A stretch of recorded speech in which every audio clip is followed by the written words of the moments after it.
Good morning, PlayStation Universe, and welcome to episode 52 of PlayStation Fix. My name is Will Robinson, and joining me, as always, is Kyle Prawl. Thanks, dude. Good morning. Yeah, good morning. So we got... It's another interesting time. We're still kind of in a little bit of the drought of game news, I feel. Or, well, not so much a drought, but things A are lot of getting... it's a lot of it's just stuff that where it's like, oh, awesome. Like there's a new PS4 patch, cool firmware update with some Yeah, stuff going on. But nothing that like lends itself to a conversation. That's just me being like, oh, sweet, I gotta hop right. online and I think download we're, that firmware. we're we're in the waiting period between big titles that are going to be hitting very shortly. So the calm Yes. before the storm is kind of where we're at. Yeah, that's also true. But we did find some stuff. So I don't know which. Do you want to start it off, or should I? Or I can jump in, sure. all right. I want to start with PSU's review of Nioh, which is Mm, out next week. But it's from Team Ninja and Koei Tecmo, and it's kind of known and garnered some notoriety for following in the steps of the Souls games and Bloodborne before it, with something that's really like it's a very technically demanding action game, right? Set in feudal Japan, some mystical elements, but you're facing off against larger than life creatures that can kill you in an instant, a lot of traps, and it's very much a game for Souls folks, I think. hmm But what's come to light through both our review by Gary as well as reviews on other sites, I'll give Gary some props here. I'll say that he gave it a 9.5 out of 10. And his only con was that item management can be straining on the eyes. Apparently, there's just a ton of loot and equipment and items you can pick up throughout the game. But it's got fun strategic combat, plenty of content, and mechanics click together for a really cohesive, stunning title, as he calls it. And he's getting that praise everywhere. And one of the things that I thought made it interesting, if you compare it to the Souls games and Bloodborne, because the question in my mind is like, okay, how do you innovate from those, right? Like, rather than just being a clone, what do you do differently where I would actually want to play something other than the gold standard, you know? And with Neo, it seems like it really is a a somewhat more traditional level structure and that aforementioned loot system. So with the levels, you can replay any section of the game at any time, like essentially replay story missions or replay side missions. Hmm. And it's like a world map, not like Bloodborne where it's all seamless. It's like a world map where you can go, okay, I'm going to go to this region to do this side mission, and then you get a loading screen, and then the level loads, and then it's Souls from there on, right? It's extremely hard, but hmm you can do that, like replay areas to get more loot, better loot, because it's all randomized. It's kind of got like a Borderlands vibe going with its swords and shields and armor. Um, you can obviously farm experience by doing that. You know, if you run up against a fight that's insanely challenging, like these games tend to be, you can sort of brute force your way through it by going and doing other stuff first. So those are the two big ways in which it kind of innovates on the formula. And I guess it got me thinking, like, this is not going to be the last Souls-like game by any stretch. I mean, I think this genre is only gonna go further. So, what would be the thing you'd most want to see added, innovated, or changed atop, like, if you use Bloodborne as just the very basis, right? Where it's pretty simple. You got health potions. You know, you can have a weapon in each hand. You know, two weapons equipped. I guess where would you take it, right? Neo chose to take it into like the loot Diablo kind of space. hmm Um, but where would you go? Well, see, well, if you're going off of that specific, the thing that a lot of people love about the Souls games, which I just for my tastes, I didn't care that much about, was I'd rather have a more present story or having what you're doing in the like if you have building up the creatures that you're going to face, you know, Mm.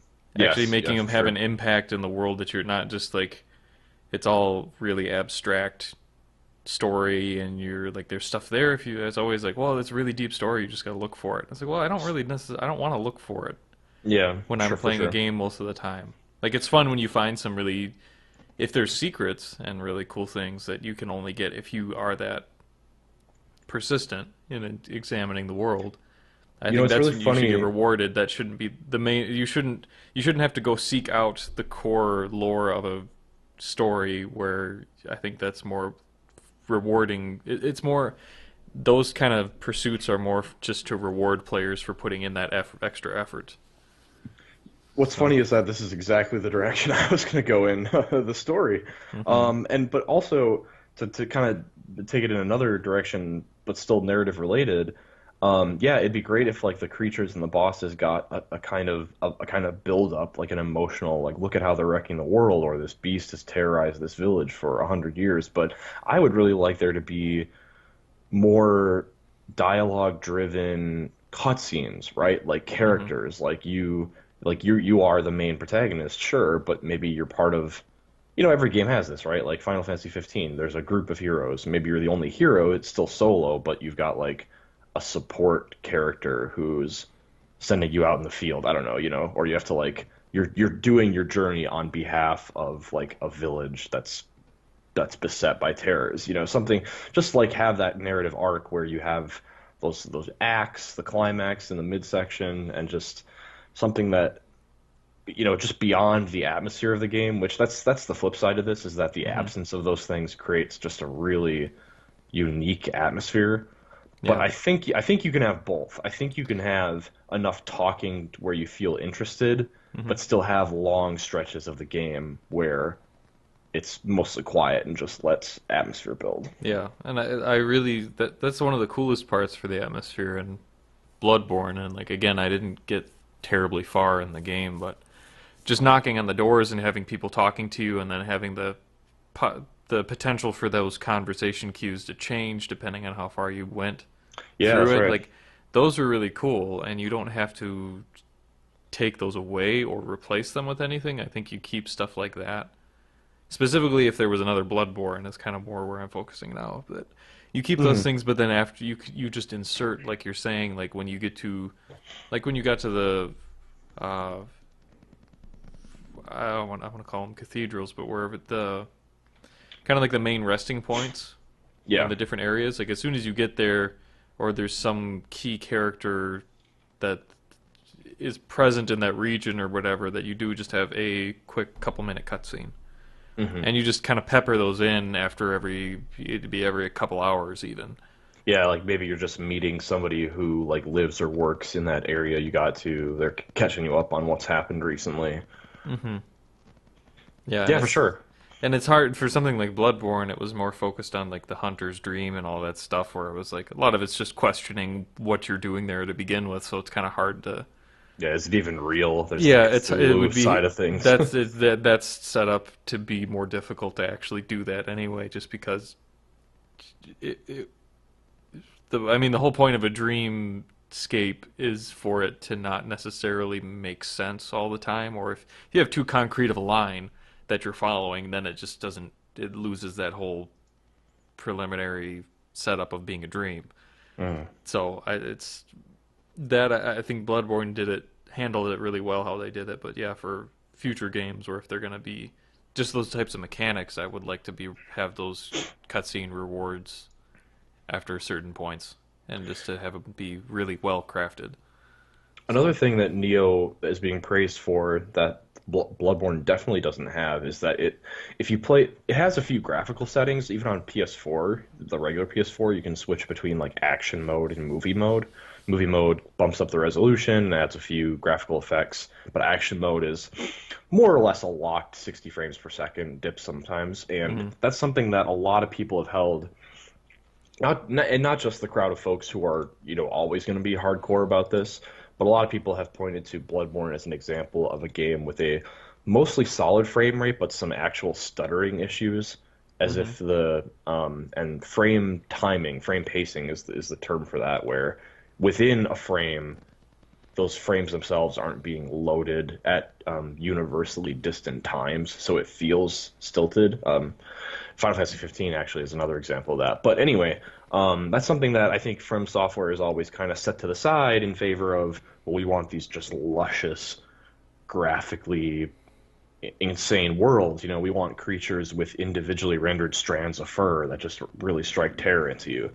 And the praise coming out of Neo is that it's not like it had to sacrifice anything. Like there's still these absolutely terrifying creatures, but it does run in 60 frames per second, which is a benefit to your in a game this difficult, it's a benefit to your timing as the player and your ability to Oh, sure. smoothly dodge things, have predictable motions. It gets down to like individual hitboxes and frames, almost like a fighting game sometimes with how Hmm. specific it is. So, Just like the train slowly creeping into the background as you're. It's kind um, of like a horn signaling that you have to stop talking now. It's kind yeah, of. that's the end of the topic. Well, I'll uh, let you chime in. And I'll mute briefly so we can block oh that yeah. out. I'm trying to figure out where I got distracted by the train. Where we were ending on. Oh, this locked 60 frames and having it be good for that. Yeah. That is for games like that is a really good point. I think for games like Bloodborne or Dark Souls or Nioh, from what I'm hearing from Nioh anyway, is that so much of it is dependent on timing and those couple extra seconds of frames, or if there is a stutter, it just can basically be life or death for the Yeah, character in the absolutely. game.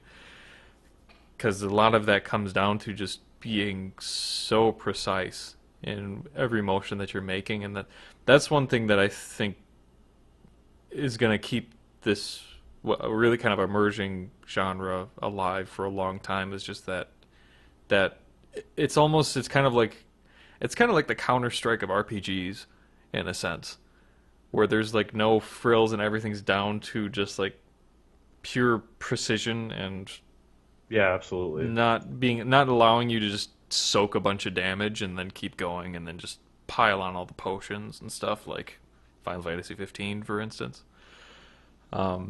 But it's everything is more everything every move you make has to be it has to be intentional in what you're doing. Hmm. Because if you're just going around doing somersaults or whatever and rolling around on the ground, it's like, well, your stamina's done and now you're dead. It's just like, Yeah, the realism makes it. I mean, that just adds to the creeping tension too, or rather yeah. the white knuckle sort of intensity. Where, yeah, it's kind of a plodding journey sometimes. I mean, you make very purposeful movements. You're not just going to run around in circles exploring every corner of the map because it's legitimately dangerous to do that. You're actually Hmm. weighing the choices you make. So the frame rate, in a lot of ways, is I guess important to how fair the game is, right? Because those games are fair in their mechanics. Like they set you up from the beginning and say these are all the tools at your disposal. Now go. You don't have a catch up potion. You don't have a brief invincibility. But any moment where frame rate affects you, I mean that's the opposite. That's a moment where the game isn't being fair Hmm. when it's at that difficulty level anyway. Yeah. Yeah. No, I was kind of Neo was one of those games that was I think we kind of really learned first really started learning about it at E3 this past summer, if I remember correctly. Yeah, I think in a large way that's when it surfaced. Yeah, because that was when all I the pl- Asian Geralt comparisons came out and all that stuff, and I um, I played it at PSX as well, a no, you demo of did. it. Yeah, and I'll just add my impressions. Although Gary's review is by far more full fledged.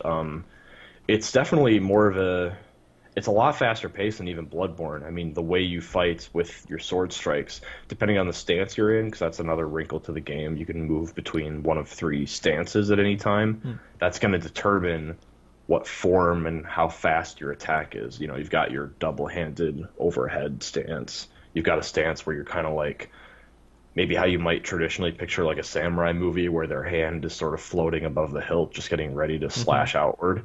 Yep. So you can switch between those to kind of fit the situation as well as equip. Definitely more tools and gear than the Bloodborne games. There's like Molotov, smoke bombs, just, ranged weapons. Like you can have a bow, Hmm. crossbows and such. So yeah, I think just in general they really ran with it. They just added more stuff, and I think people were concerned that the more stuff would detract from the atmosphere, but it seems like it hasn't. So Sure. When you're firing the bow, does it pull in like to a yeah, there's a lead time. There's a built-in like, is that what you mean? Where you have to? right? Well, I'm thinking of like, well, the thing that came to my mind right now is like, I'm trying to remember what. Oh no, so like yeah, I'm like Bloodborne with the gun, and then I was thinking of like the Witcher. It's just like if you fire you can zoom in a little bit with the crossbow in The Witcher, but I mean it's basically you push a button and they fire in the direction you're in, and it's kind of like Oh, gotcha. very Where it's a empty little, feeling. yeah, for sure. Well, I guess this is sort of the same in that when you're near enemies, there's sort of a soft lock, and then you can hard lock on an enemy if you want to. And so, as long as you're sort of facing their direction, I don't think there's a concern that you'll miss. But Right. it does take a long time to fire. Like it's one of those very purposeful actions where you need like two Mm-hmm. seconds of safety to get it off. Because when you have something like that, I'd rather it. That's one of the things where I get they don't want you to have kind of a break in the focus of what you're doing or anything like that. But I feel like if you're gonna fire a bow, it should just like you take the bow out and then the camera just pulls in really close, kind of like over the shoulder. And Mm. when you're aiming it, and then you actually have to aim what you're doing and shoot, just to make it more, just to It make it more satisfactory, I think, and actually feel like you have more control over what you're doing. it has been a bit. I could be off on what mechanics are allowed to. Right. Yeah, I'm not.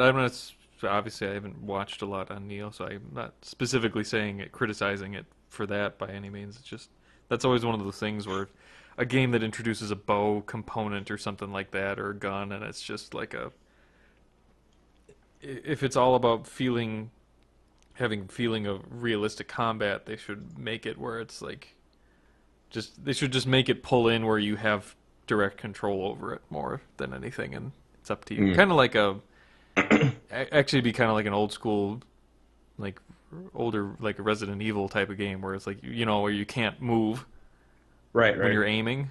Yeah. So like you just have to commit if you want to use it. You commit to using it, and you are in full control of the aiming. And if you miss, it's your fault. There's no RNG involved, and you can pick out where you want to hit the enemies.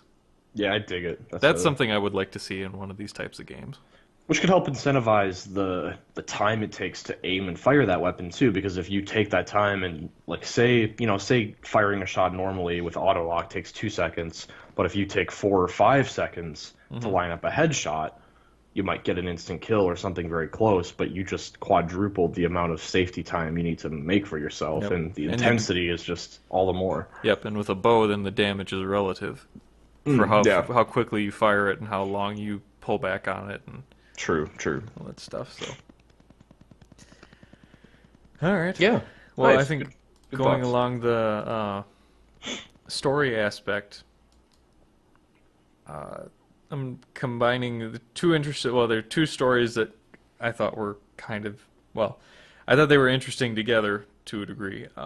First one is that Star Wars Battlefront 2 has now a confirmed story mode, Yes, that's which right. which basically, I mean, if anybody didn't know, that the first Battlefront didn't have a story mode, and that was basically the biggest criticism for the entire game was people were just kind of ticked off about that. Right. I Um, mean, and it's exclusionary. I mean, there's a whole sect of Star Wars fans who don't care about multiplayer. mhm. Star Wars is so huge that it has fans in every audience segment, and there's an audience segment of single player lovers who are just kind of totally left out. Right. And this sentence was from uh, EA when they were doing a quote from a briefing, I guess, when they were talking about this, and this was a quote from them, which I'll just read it off first, then I'll say why I'm picking it out specifically. They're talking about Star Wars and promoting it and all this stuff, and it said there will be new ways to play, including an all new single player campaign and much much more that we are excited to share with our players in the months ahead. Just like the absurdity of the fact that new ways to play and they have to focus on and including an all new single player campaign in a Yeah, game in 2017 that's going right. to be coming out. It's just like And talk it up like it's a oh yeah, thank you for this feature. like a brand new invention, or it's just like this is such a such an extravagance to have this on here that only we can provide. It's like no, it's like you should have had that at the beginning. It's like so anyway, it's so we can come back to the other story thing that I thought was just interesting was Destiny 2 story has potentially been leaked via Amazon listings of Mega Bloks sets. I just thought that was hilarious. It was just like the oversight for something like that, where it's like I haven't really read through them because I didn't want to spoil anything on that Sure, for sure. me, but they were on just like there's a Destiny Cabal Goliath tank building set and a Bruiser Battle building set and like all these different things where it's just like these Mega Blocks sets that have flavor text on the back, and apparently it spoils elements of the story and reveals where the focus is going on that. And it's just like basically on two franchises that are very similar in feel for what they're trying to do, which would be Star Wars Battlefront and Destiny, just being space shooters. Sure. And there's also obviously a lot of differences between the two, but just on the surface level, where one was criticized for not having a story at all in the first game, the other one was criticized for having too little of a story, and now one is basically saying like, "Look how amazing our second game is going to be because it has a story," and then Right. the other one is Kind leaking of. whatever. It sounded like this Destiny 2 is supposed to have a much deeper story than the first one, but then to have part of it leaked out on kids blocks building sets on Amazon, Right. it's just like it's just I don't know. It's just kind of amazing to me, but Amazon, yeah, I feel like, I mean, it's usually not the Amazon US branch that does some kind of leaking. It's often Amazon France or Brazil that'll post maybe like a game cover before the game gets announced for hmm pre-orders and stuff. But it's super, man, I'm almost like, as somebody who fell out of the Destiny echo chamber a long time ago, we've talked about that before. Like, yep. I'm almost curious to just see like what these little twinges are to see if there's like the basis for something kind of cool here. I'm sure that it's not like a plot synopsis that's leaked, but Right. maybe from characters and settings you could get some kind of early window. Maybe this is just a warning about merchandising your game a little too early. Yeah. Like unless we're gonna find out, very soon here, or maybe at E3 or something, that Destiny 2 is closer than we think. Like maybe this hmm has been in the works for a couple of years behind the scenes, and it's maybe imminent. Maybe it's only Right. 6 months from launching or 8 months from launching. hmm But Which that'd be it, something.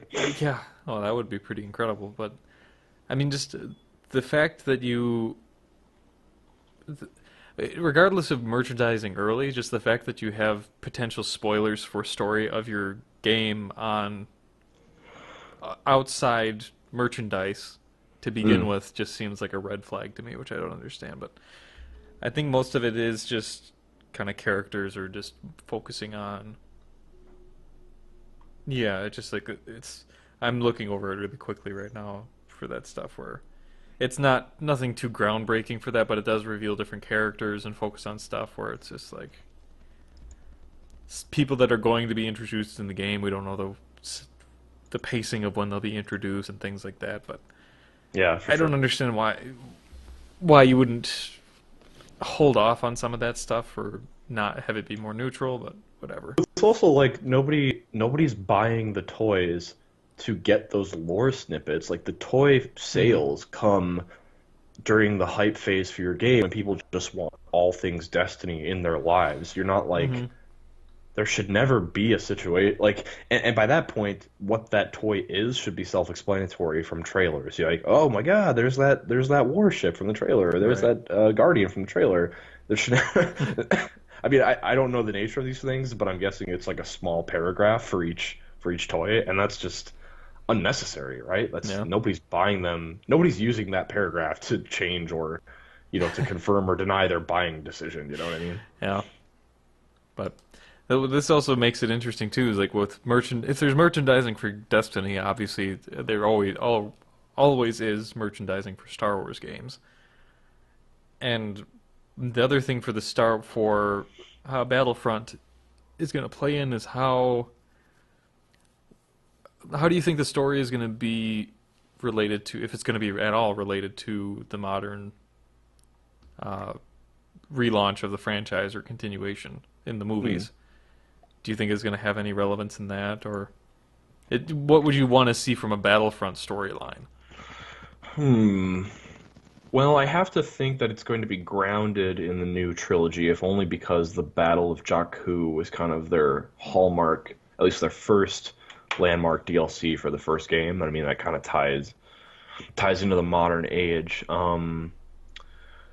I guess I would want, and I know they're going to do this. I'm sure they're going to have a Battlefront 3 that's roughly in time with the third Mm-hmm. movie of the new series.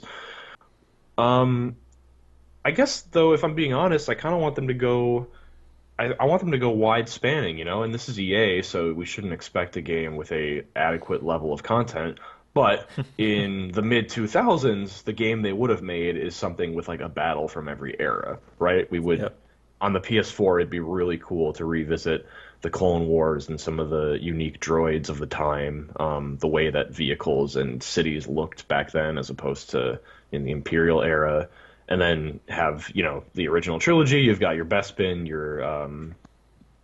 got your Tatooine, the city of Tatooine. I can't recall Oh, it for the life of me, Naboo. but no, with Oh, the not Naboo. tavern, Oh, and where Tatooine. the Yeah. is Mos that Eisley.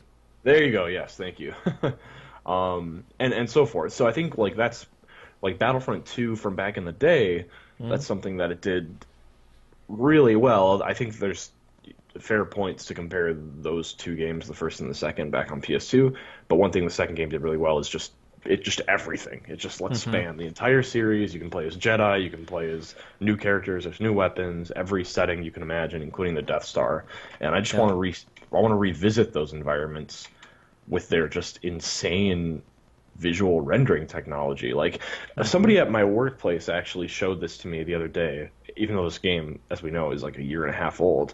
He was like, Kyle, what do you know about this Star Wars game? And he shows me a GIF of just somebody running around on Tatooine in that game, Mm-hmm. and he was just blown away by how the rock surfaces and the guns and the smoothness of animation just looked so much like the movie, down to the way that a stormtrooper sort of crumples to his knees when you kill him. And I'm like, Mm-hmm. yeah, man, like this is really cool. I mean, this is the whole thing, like something that the game did extremely well, but then that animation sort of wrote a check that the content couldn't cash. Yeah. So I would have to. I think you'd have to assume almost that a new Star Wars Battlefront is going to be. I think it's going to be very much like a behind the scenes type of thing, kind of like a Rogue One is supposed to be, or well, it is, Mm. where it's not directly involved with the heroes because I mean the people that you're going to play as are going to be the different character classes, I'd imagine, as you're going through the storyline. Have there been details about that, like the playable, like who's playable and who isn't? I mean, it's just Mm-mm. Not, we don't know anything beyond like it's a story mode of sorts. yeah, not from that. That's just saying it's going to have an all new single player campaign. I think I got a bit off track then, talking about where I wanted the battles to be, and less so the nature of the story. Yeah. Well, I think so. Well, I mean, that was kind of initially where I was thinking was that if they're going to be doing a storyline, it has to be built on top of what people already want, which is battles in all across the franchise timeline and having the different heroes. Or like, if you had a story that was focused and immediately connected to whatever episode is coming out in theatrically, you wouldn't be able to have certain characters Right. Yeah, present in you'd that. have that. Yeah, there'd be tension there for sure. Right. And Star Wars fans, man, you can't mess around with that, having Hmm. game spoilers in front of fans who are going to try to consume all this media. Right. So I think you'd be able to have all of all the characters, all this whatever any kind of maps you want within the multiplayer campaign, like pretty much every Star Wars Battlefront has had.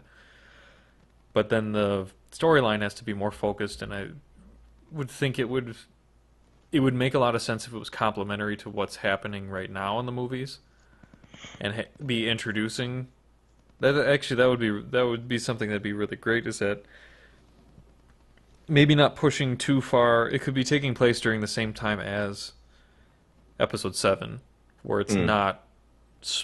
There's no potential to spoil anything Yeah, we've in the seen it movie. already. It's only Right. it's only additive. Right. So it would just be showing stuff that's already out there in the wild. You'd be able to introduce new characters in the game like Kylo Ren and all these people that could be Yeah, you could. playable in that, and also you'd see appearances of them in the storyline as you're going through, but maybe not directly interact with them. Be more focused on the people on the ground fighting in the different resistances and all that stuff. So I like the idea of having kind of a core cast too of like three or four.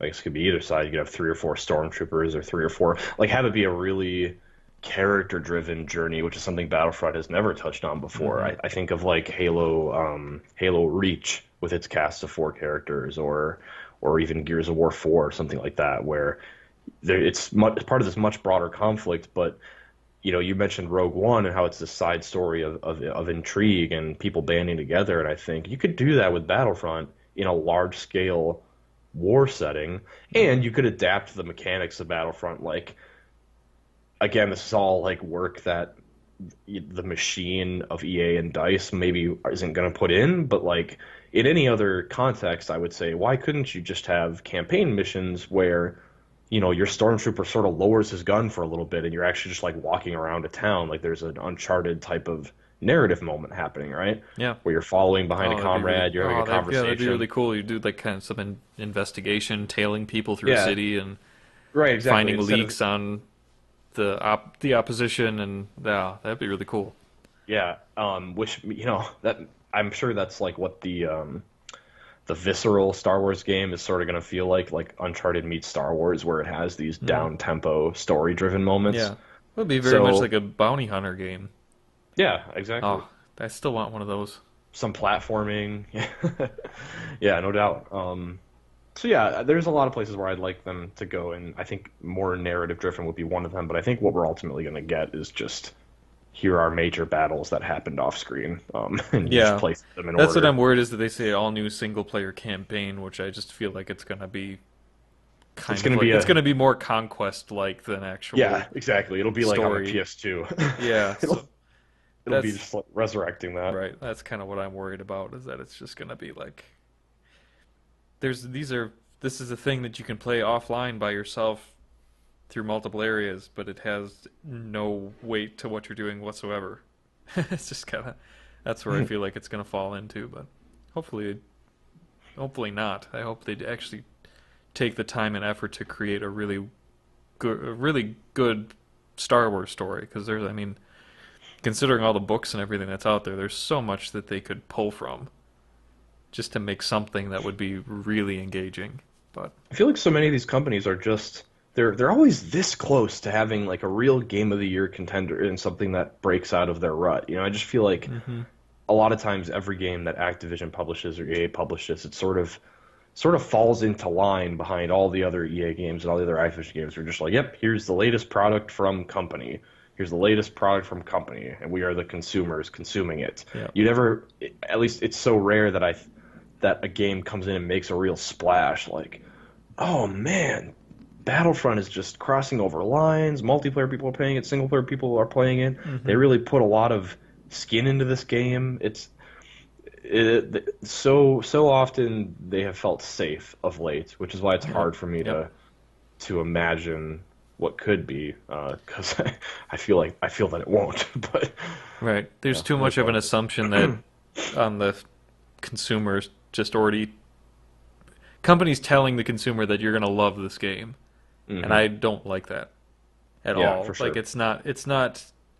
it's not so like CD Projekt Red, as we always go back to these guys, but I mean in the cover of the game for The Witcher 3, there was a short note basically saying like we really hope that you enjoy this game because we put a lot of time into it. We put a lot of Hmm. our heart and soul into it and we did the best we could and we really hope that you loved it. And like that's something that just does not happen by a lot of developers. And where it's just like they take their have extreme humility for what they're doing and just knowing that they worked on something and they did it to the best of their ability and they really hope that the other people like what they did. They don't Hmm. assume that people are going to like what they did. Yeah, exactly. And They don't it's take it for and granted. EA that's one of the things that's happened very been handled very very poorly I think company wise with EA over the last maybe even decade or so even. What makes you wonder if something like Titanfall 2, like if they hadn't perhaps taken for granted that that would sell gangbusters, and if they had perhaps thought about how we can give it the best chance to succeed, maybe they would have picked another time for it to come out. Maybe they would have given it a better marketing push rather than sending it to die in between two other landmark shooters. Yeah, Because they probably, I mean, internally, they probably weren't all that worried about it. They're probably like, yeah, we have a shooter for everybody, and people will buy both. right. And this is just because we were talking about the assumptions of EA. This story kind of ties in, but it's not really a deep thing to talk about. But we talked about Mass Effect and stuff on the last one. And Mass Effect is kind of its own entity because it's really BioWare who does it. But and it's going Yeah. to sell well. But EA is already saying that they're expecting it just to sell 3 million copies in its first week. Yeah. And I hate that too. I hate when companies will come out and give that prediction. It may very well do that. I mean, Yeah. Final Fantasy 15 kind of, I don't know if that was a week or 2 weeks, but that got up to like 5 million, like really early there. Hmm. And Mass Effect is, people have been waiting a long time for it. But yeah, it's one of those things that just strikes you the wrong way. That's all. Yeah. Especially from a company where there hasn't been anything really groundbreaking out of their space in a long time. Yeah. It just, I mean, for EA, it always seems like it's about numbers to them. Hmm. And it's, Yeah. they don't do, they don't help the counter argument to that by constantly talking about numbers and pushing out. And it's like, anyway. So we'll get off the Well, soapbox for that for now. I mean, there's well, so much that comes up on EA, but let's linger on BioWare for a bit, actually. oh, okay. Yeah.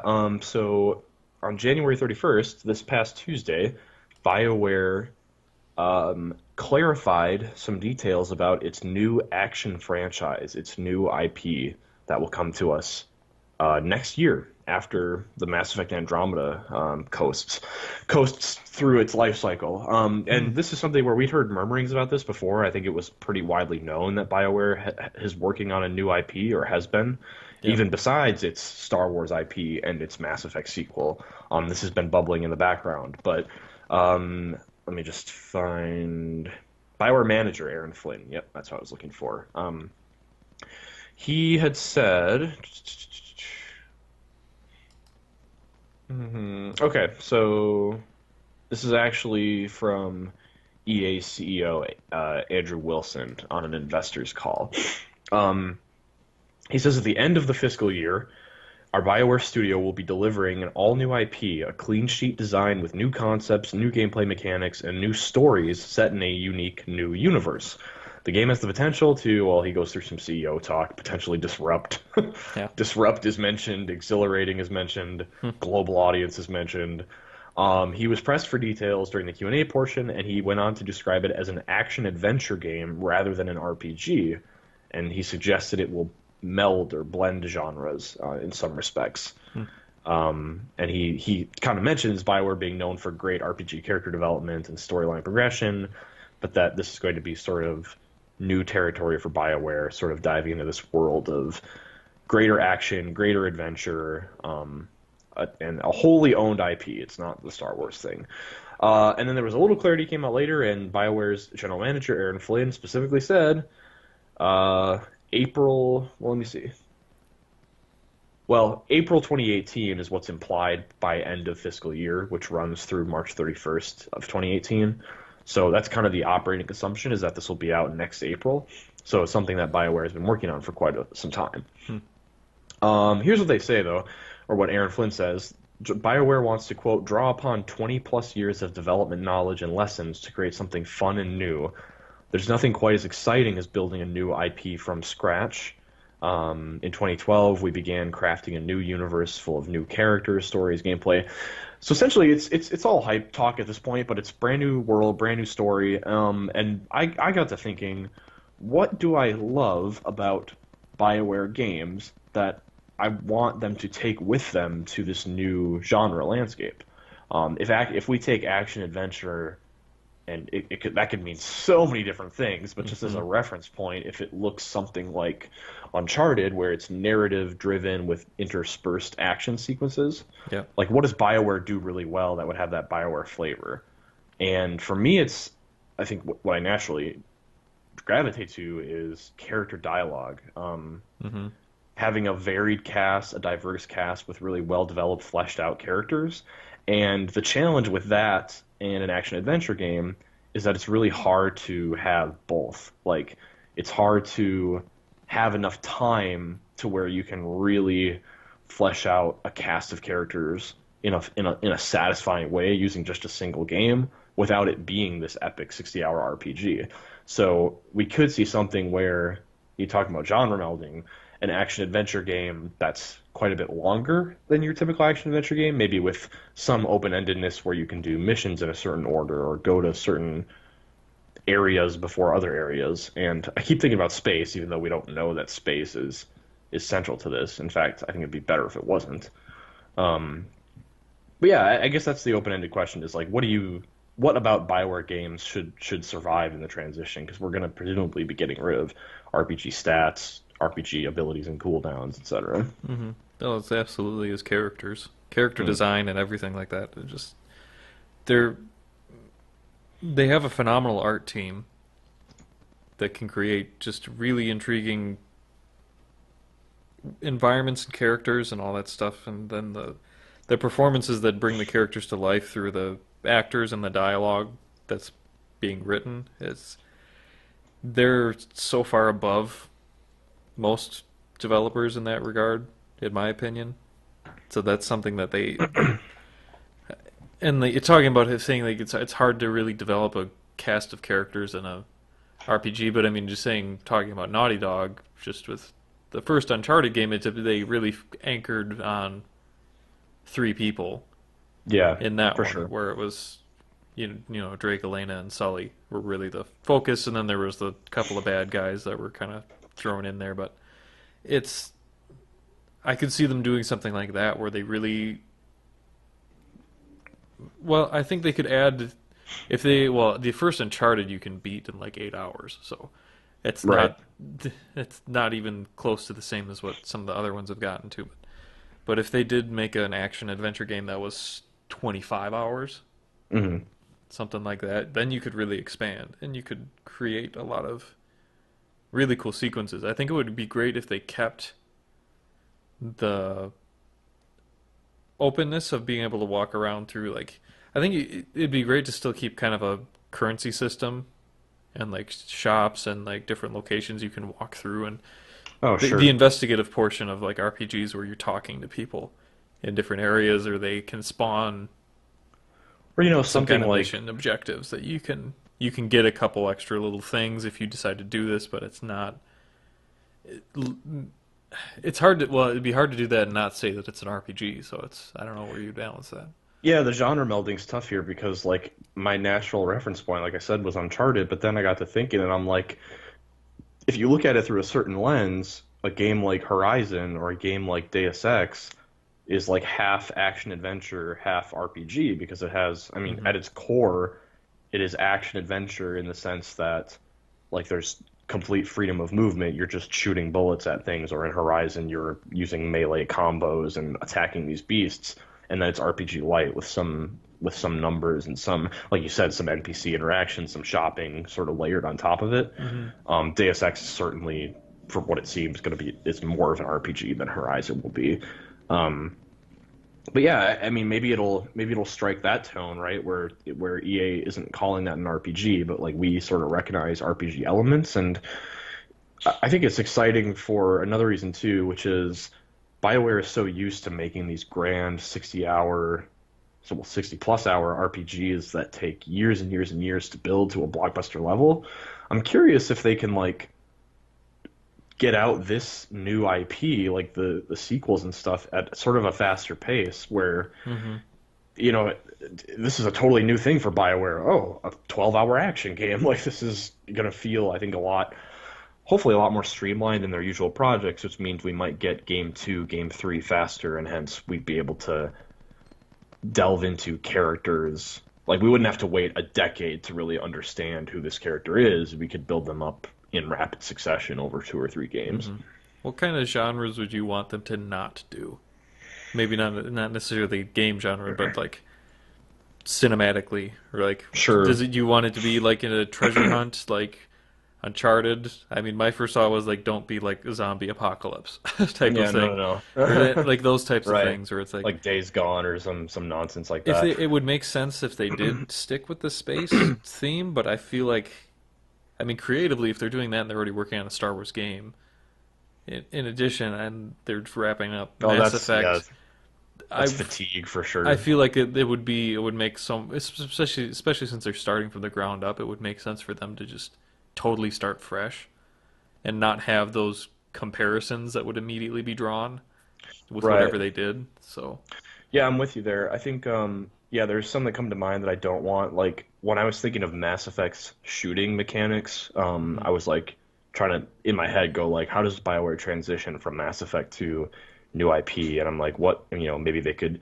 save some time, save some work by stealing some code from Mass Effect. And I thought, well, the shooting and the cover shooting would meld itself really well into a war game, like a World War II game Mhm. or a modern war game, and I was like, oh God, I don't want that. I mean, maybe BioWare could put an interesting narrative spin on it with characters that are actually really well written and Yeah. have it be RPG light. Like that is actually sort of interesting because Call of Duty doesn't really layer any of that onto its warfare games, but you could layer on character development and RPG skills and abilities. But Yeah. then it's just an RPG. Like, I mean, Mass Yeah. Effect is kind of an action RPG at its core. So if they're saying it's more action than Mass Effect already is, then yeah, if I look at it like that way, it's probably going to scrub a lot of RPG elements away from it. So yeah, I definitely don't want war.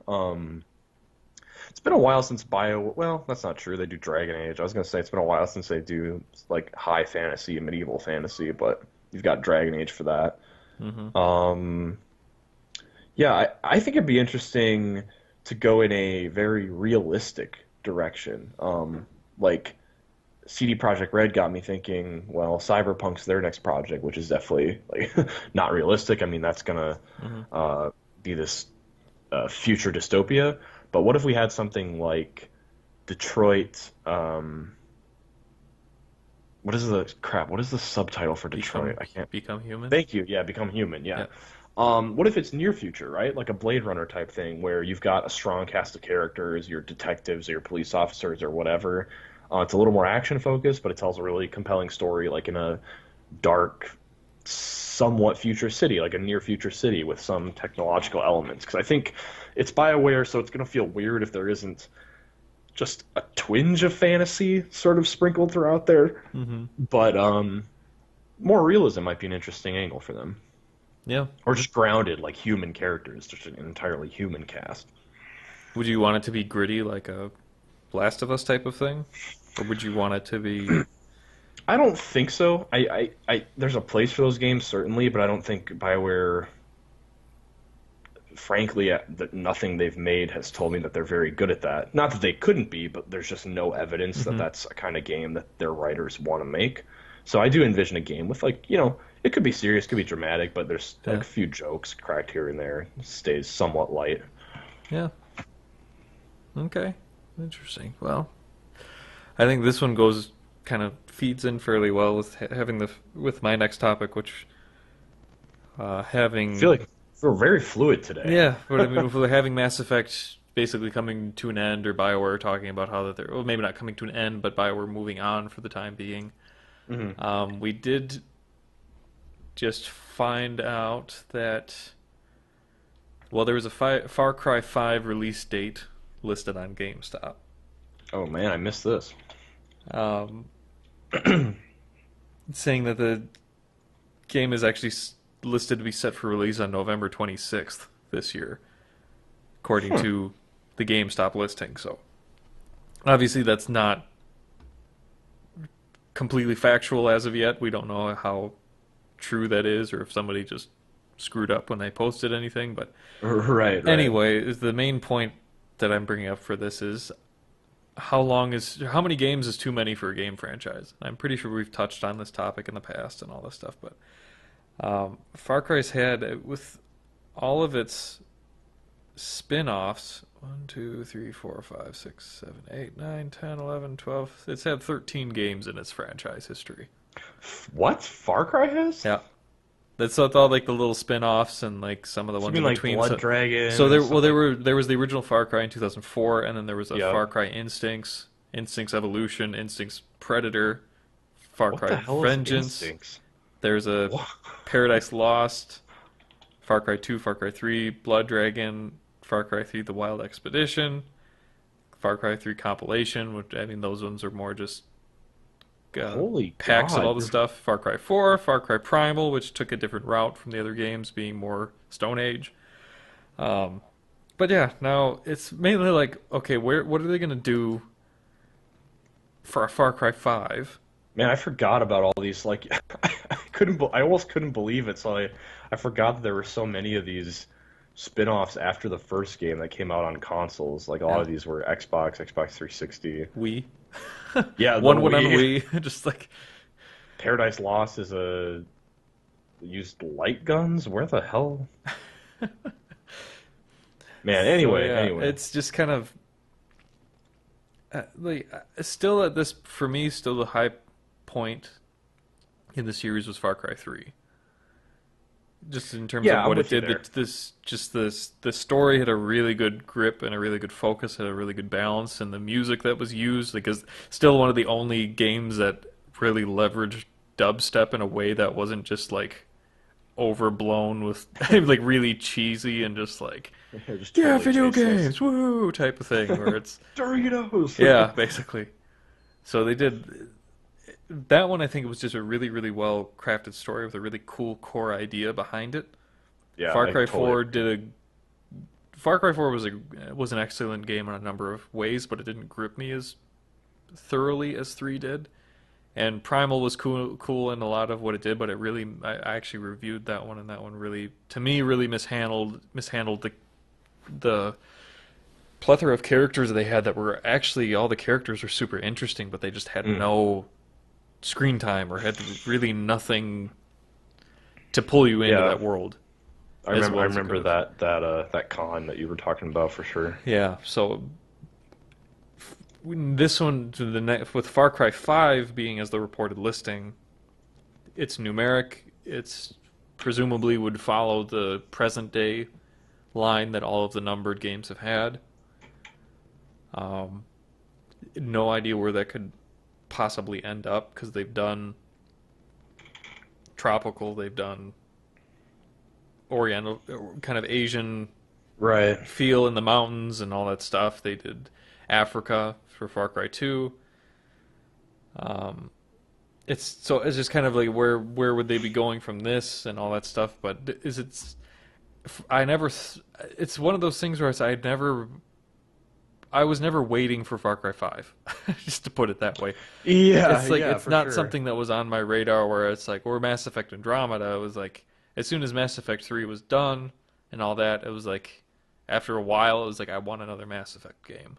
Hmm. Like, but I'm glad that BioWare is moving on from that because I mean even with what we've talked about with like The Last of Us is that we now know that The Last of Us Part 2 is coming, and that was something that even like we both had reservations on if we even wanted to see another Last of Us game because And then, companies just don't do that anymore. right, especially not. I mean, Naughty Dog and Sony are known for having such a good creative mind for deciding when it's too much. And yeah, Hmm. we were definitely skeptical going in. I think we also both agreed that its debut Yeah, as soon as we it saw it, lended we some were both into confidence. it. We're just like, Yeah, it yeah, didn't take much, yeah. frankly. As soon as we saw like a slightly older Ellie, and then like that really, just like, just like it was basically like it to me it honestly it felt it had a lot of the same feeling as when I saw the very first Last of Us trailer, where it was like, what the hell's going on here, type of thing. Yeah, What does it basically. mean? Oh my god, it looks beautiful. It's just like Yeah, all the same things. Far Cry so oh, man, because you were touching on it before, where it's like exotic is like the one phrase that you can or the one word you can just keep attaching to the games. The one thing that's consistent about all these, whether you're in the tropical original game with aliens coming down, or the African Sahara, just African deserts and forests, or the tropical setting, the Asian setting, like exotic is always the thing there because Yeah, there's some element of survival. And more than any other genre, like if you keep the present day setting, you do kind of run out of like Yeah. exotic, like places that human life hasn't really touched in a major way. Hmm. So I'm not sure, man. I don't know where this goes. Yeah, and it is it something that, well, I can guarantee that there's a lot of people that would buy Far Cry 5 day one and be really excited about it, just knowing that it'd be coming out without knowing anything else about it. But it's just like this franchise is still one of the most successful ones out there. It's had over Oh yeah, for 20, sure. it's over to like 23 million copies have been sold to date. Critically acclaimed too. I mean, Yeah, I'd have to say this is probably it's like in Ubisoft's recent. best, I Yeah, think. exactly. Ubisoft's just like key franchise at this point. Right. So it's, but still, I mean, like in the same time, again, it's just like, did anybody really ask for it, or has anybody been wanting another one, or is it time for the Far Cry franchise to be wrapped up and then move on to something else, which could share a lot of the same, or is this a franchise that's just going to keep going because there's no? It's very in the very. It's even more so free from the games are free from each other than like a Final Fantasy game because there aren't even those tying like yeah, character names or themes that go between the games. It's just kind of unique story to a region that you're in, basically some sort of political strife in some of them, or just yeah. like people that are want control over an area, and then there's resistance groups, and then you gather guns and you get intel, and you like it's very much the same recipe, just applied in different areas. Well, for those same reasons, the fact that it is like that's one of the things that sort of dulled Far Cry 4's impact was that Hmm. for the most part you are just kind of running the same beats. Like you've got signal towers to take over to reveal more of the map. You've got animal markers on your world map to indicate where you should hunt for them. And it does Yeah. get like it's like this is just the same game with the settings swapped, and that's one of the reasons why, you know, same as with you, I wasn't really asking for another one so soon. But Hmm. it's even more so than that. It's all the more reason to it's all the more reason why it's a little surprising that they're coming out with this, considering Primal was received somewhat, you know, lukewarm fashion, and there's this chance here where you could, like, Assassin's Creed is their big game this year, Hmm. after it took a year off. So why not just hold Far Cry for sort of a next gen reinvention? You know, like the next time, you know, from a business aspect, this is me being totally ignorant. Maybe they need this for operational costs, but it Hmm. just seems like a great time to let Far Cry breathe for 3 or 4 years and come back and sort of, you know, reinvent what Far Cry is, because ultimately, in the other direction, you're just making the same game over and over again, and it's going to have a deadened impact every time it comes out, which is what happened to Assassin's Creed and what Hmm. prompted them to take a break when Syndicate sold poorly. Yeah. So it's yeah. I don't know. It's just like I if there really should be a yeah, like I said, was that this game is very much free from being. It's kind of free from itself and being, even though it's numbered, it's not really a series Hmm. in terms of story and connective tissue. Apart from just being known for really polished shooting, and then like like you said, the towers and the animals and stuff like that. So it really can go on indefinitely as long as it can make interesting locations, but it's how many games can you make without making them connected to each other and making them feel making them build up to a new game is kind of the thing. That's where it's like this weird position that it's in, where usually at this point people are egging on for more because there has been world building that's been done in the previous games, and these just keep coming out in like single doses, and it's Yeah. just a weird. Just is it something? Is it time for Ubisoft to kind of wrap up? I mean, like I would love it if they wrapped up Far Cry and wrapped up Assassin's Creed and just stopped with those games because there's been enough of them, in my opinion. It's just like just move on to something else. Because no matter Yeah. how much you innovate on the last game, that game had to innovate on the last game and had to like it's like you're making tiny changes on the same concept and repackaging it as this brand new thing when it's not, and it's fatiguing people. And it's Well, that's why Ubisoft came out with Steep. It's the new franchise. yeah, but it would be like what could you even make if you had something like if you had the teams behind like the massive teams. Admittedly, I mean you split them up, but if you had like the Assassin's Creed team, part of them working with part of the Far Cry team, like what kind of games you could make from that, or Yeah, what I kind mean of new that's concepts you could come up with, and all these new things. It just feels like it's really, to me, it's honestly feels like it's just wasted talent. it's almost like the ultimate version of the safety that I was mentioning with EA Right. earlier. Exactly. Like at least EA is coming out with Mirror's Edge because enough people asked for it, and Unravel because they need to appear a little less corporate than they generally do. Hmm. But yeah, in some ways, Ubisoft is. It's weird because Ubisoft isn't a company. Like every time I think about it, I'm like, oh yeah, they're just as bad as EA, if not worse, when it comes to sort of creative fatigue. But yeah, at the same time, they've got things like Rayman Origins, Rayman Legends. Like they do cute things, but you're right. It's very intriguing to think like what would the budget of those combined teams also allow them to do with like a brand new blockbuster that really like knocks your socks off. Hmm. Yeah, overall from a company perspective, it really just feels like they have to hit their quota every year or two or something. It's more focused on getting the game, the latest Assassin's Creed, the latest Far Cry out, and Hmm. not looking beyond that because it's like, oh, these are still selling well, so we have to stick with them. It's like, no, you don't have to do that. Right. What you're doing is building a player, like a faith-based, consumer-based, faithful consumer base, is what I'm trying to say, Yeah. in the games that you have released before that. You don't have to stick to that franchise because it sold well. It's just like that's why franchises start to tank after a while is because people like what you did, but they don't want it to keep being dragged out for years and years. They want conclusion and they want something new.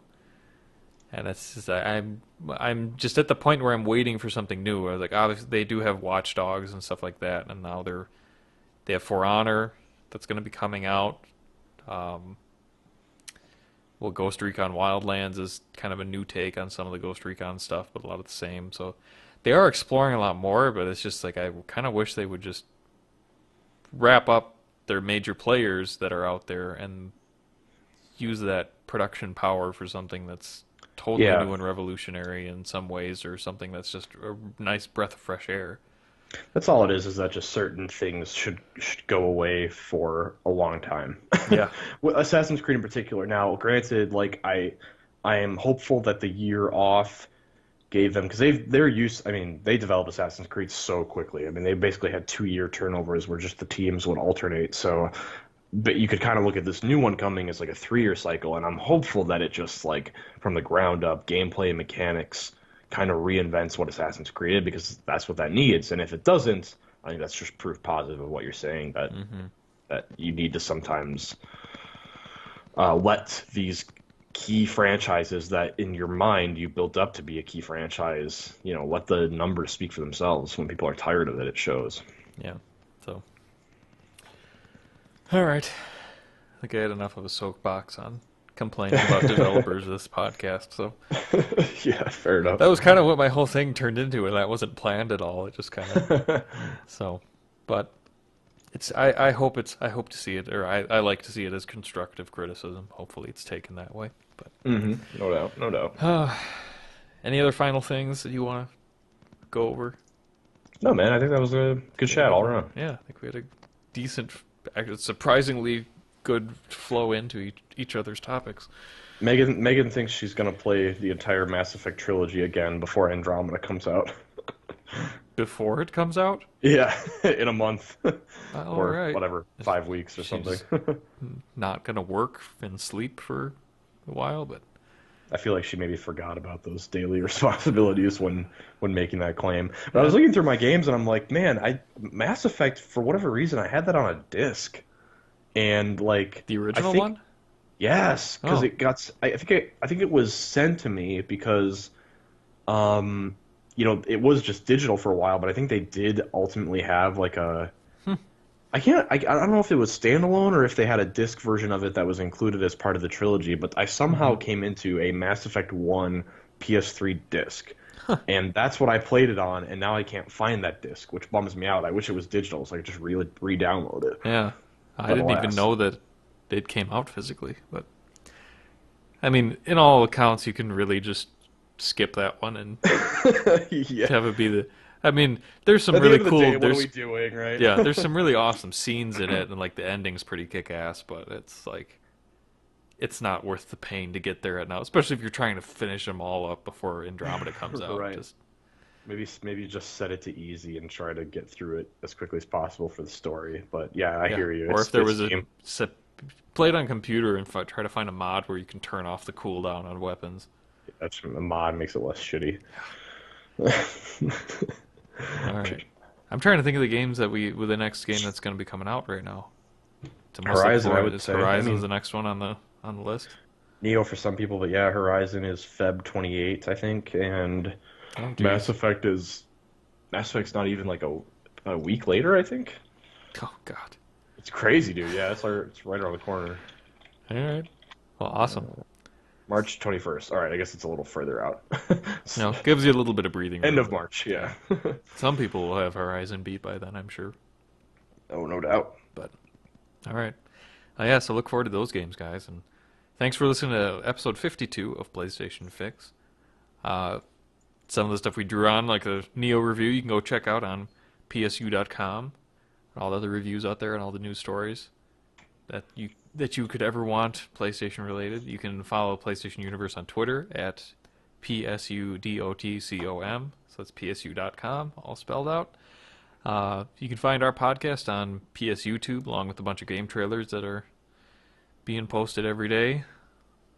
You can also find the podcast on SoundCloud, on iTunes, and let us know in the comments what you thought about this podcast episode, the topics we talked about. We'd love to hear your thoughts on all of our ramblings every week.